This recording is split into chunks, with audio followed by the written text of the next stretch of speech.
The ideal way to teach swimming is to develop a student's breath control, buoyancy, and balance.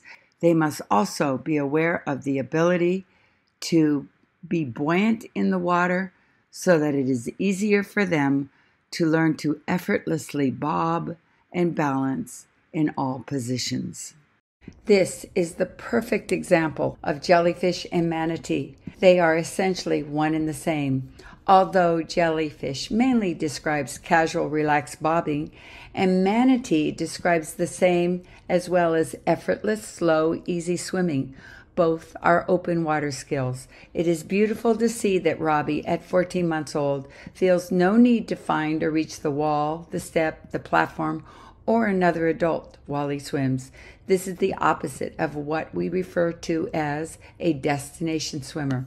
It is far better and safer. This is also flying fish. It appears that he would never panic and tire when hanging out in any depth or large body of water. However, it must be emphasized that no matter how skilled children are, we must always vigilantly watch them swim as they grow and so that they can grow. Monet is play swimming. This is the result of time being spent on manatee and jellyfish activities, but it will be something they begin learning without being taught as they become confident and competent with their breath control, buoyancy, and balance, especially if they have the opportunity to swim around in open water without castles and adults who constantly catch them.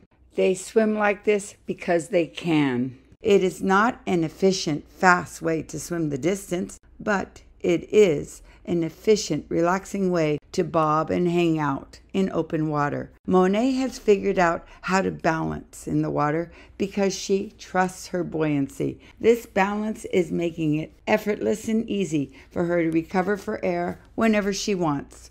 Rolling to back float is what we teach, but she has no ambition to swim to any destination, and she sometimes wants to look forward while under the water to enjoy the view and fun of swimming with instead of to her teacher, which just happens to be her mommy. This deep water confidence building exercise can help them extend their breath control and build even more trust in their buoyancy. To make that point, it is good that it is difficult for them to get to and then stay down at the bottom of the pool. We illustrated to Marjorie how buoyant she was by helping her swim down and then telling her that she needed to hold on to a heavy kettlebell in order to stay down because the water wants to pop her up to the surface. On the count of 3, I helped push her down and directed her to hold on to the kettlebell. Then, when she wants more air, just let go and rise back up. Marjorie, that's cool, isn't it? You have to hold on to the weight to stay at the bottom. The water wants you to float. Then I asked her to do it again and count to 3 in her head before letting go. Now we're working on longer breath control and more trust in her buoyancy. Repeating this many times made her less frantic as she rose to the surface. Eventually, she was able to get to the bottom with just a light push and stay down there on her own without fear that she would run out of air and not be able to rise in time to catch a breath again.